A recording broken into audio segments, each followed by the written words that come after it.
On sait que la psychanalyse avait pris le parti pris de nier l'existence de l'astral, car à ses yeux, ça ne faisait pas scientifique.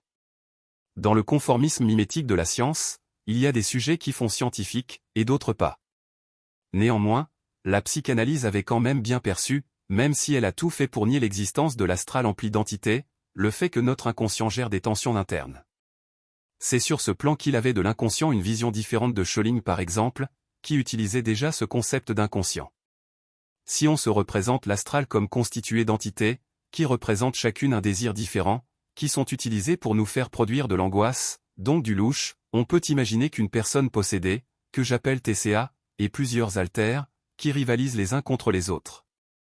Avant qu'une décision ne soit prise, sur le fait de savoir quel désir a le droit de s'imposer dans une situation donnée, il peut y avoir des disputes, pour savoir qui a le droit de prendre la lumière, à savoir le contrôle du corps physique, depuis les corps subtils, où les entités de l'astral dorment et rêvent. Il semblerait qu'il ne peut y avoir qu'un seul alter à la fois, ils ne peuvent pas venir à deux, mais on pourrait imaginer qu'ils se bousculent en coulisses. Savoir qui peut passer sous le projecteur est la source des conflits et tensions entre ces entités, qui chacune incarne un désir différent. On peut imaginer qu'il y ait un goulot trop étroit pour que deux entités passent, et que si l'une passe l'autre ne le peut pas. Donc, pour deviner ce qui se passe dans l'invisible des corps subtils, on ne peut que s'imaginer ces forces rivales par inférence. C'est ce que Freud tenta de faire. Sauf qu'on sait que les cas que Freud disait relater dans ses livres étaient totalement créés par lui. Michel Onfray nous a appris qu'il les inventait en fonction des théories qu'il voulait élaborer, peut-être sous inspiration de l'astral lui-même, qui semble expert pour parler de lui, comme s'il s'agissait d'un tiers. Sans doute parce qu'il est toujours agréable de parler de soi-même de manière incognito, pour pouvoir continuer à le faire toujours, sans que ça ne se voie. Onfray nous dit qu'apparemment Freud mélangeait les symptômes psychiques de ses patients, afin de faire croire que par sa technique il parvenait à les résoudre, sauf que les patients, qui étaient cités dans ses livres, disaient qu'ils n'avaient pas été soignés, mais ça Freud s'en contrefichait. Cela restait dans les courriers que les patients adressaient à leurs proches, que les éditeurs ne pensaient même pas à rechercher, et lire. Aucune preuve n'était jamais cherchée auprès des patients, pour savoir si les affirmations de Freud, quant à l'efficacité de sa méthode, étaient fondées. On le croyait sur parole, et lui inventait les cas cliniques qu'il arrangeait. On peut supposer que l'important était que l'existence de l'astral et des entités soit occultée. Finalement, la psychanalyse est l'exemple type de la manière dont l'astral peut nous insuffler des théories qu'il arrange, pour à la fois nous faire croire qu'il nous fait progresser, tout en nous entretenant dans la confusion, pour nous faire produire du louche.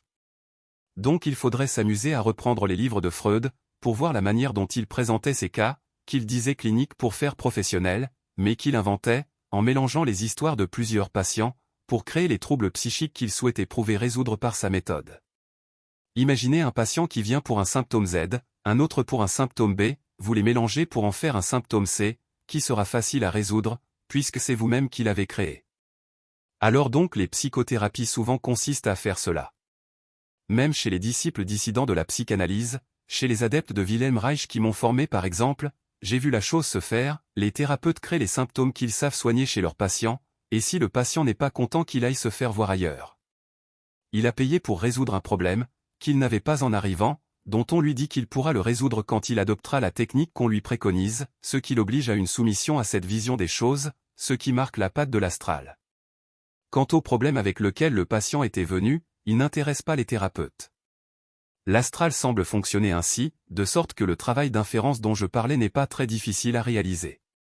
Il suffit de voir comment s'y prennent les gens qui sont sous son influence, qui se repèrent à certains signes, que Bernard de Montréal a commencé à répertorier, dont nous devons poursuivre les recherches. Grosso modo, ces signes tournent tous autour de ce que l'on nomme en général la subjectivité déguisée en objectivité. J'ai expliqué déjà, par exemple, que Freud affirmait la scientificité de sa démarche, par le seul fait qu'il reniait, par a priori idéologique, l'existence de l'astral, qu'il remplaçait par sa théorie de l'inconscient. On sait que le DIP qui intéressait tant Freud le concernait surtout lui probablement. Certains chercheurs ont découvert la relation que Freud a eue avec son père notamment, Jacob Freud, qui avait perpétré des attouchements avec tous ses frères et sœurs, tout au long de leur enfance, et dont Freud attendait la mort, pour pouvoir le révéler. Sauf qu'une fois celle-ci arrivée, il a fait tout le contraire de ce qu'il avait d'abord voulu faire. Lui qui s'était fait le chantre de la parole libérée qui serait guérissante, fit tout pour empêcher ses frères et sœurs de libérer la leur, sur ce que leur père leur avait fait subir, en disant que c'était eux qui, pervers polymorphes, avaient tenté leur père. Ce qui montre que probablement lui-même ne crut jamais à cette idée de la parole guérissante.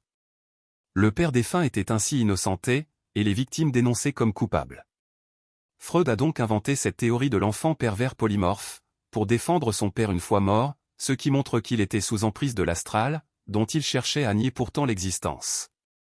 C'est une chose assez fréquente chez les gens astralisés, qu'ils ne savent pas ce qui les inquiète, ils sont inquiets pour une chose, mais ne savent ce que c'est. Ils sentent un interdit d'agir ou de parler. Puis, une fois la chose éclaircie, même s'ils voient qu'il n'y avait aucun danger, répètent compulsivement le même schéma la fois suivante, c'est ce que Freud nommait la compulsion de répétition. Donc Freud durant le vivant de son père ne pouvait pas révéler ses actes incestueux, attendant sa mort pour le dire, bloqué par un interdit puis, celle-ci arrivée, continua à ne rien en dire, en trouvant une théorie pour le justifier. C'est ainsi qu'il inventa sa théorie de l'Oedipe. Le complexe d'Oedipe était probablement son problème à lui Freud, mais il ne put l'étudier qu'en le projetant sur ses patients, en y voyant un fait universel. Faire de son cas une généralité, voilà ce à quoi nous pousse l'astral, quand nous le subissons, et nous sommes tous enclins un jour ou l'autre à le subir si nous n'y prenons garde. Même les grands éveillés, les illuminés, ou les scientifiques qui se croient rationnels, se font balader par l'astral, du fait qu'ils en nient l'existence, qui, par là, peut agir librement, pour les pousser à prendre leur cas pour une généralité.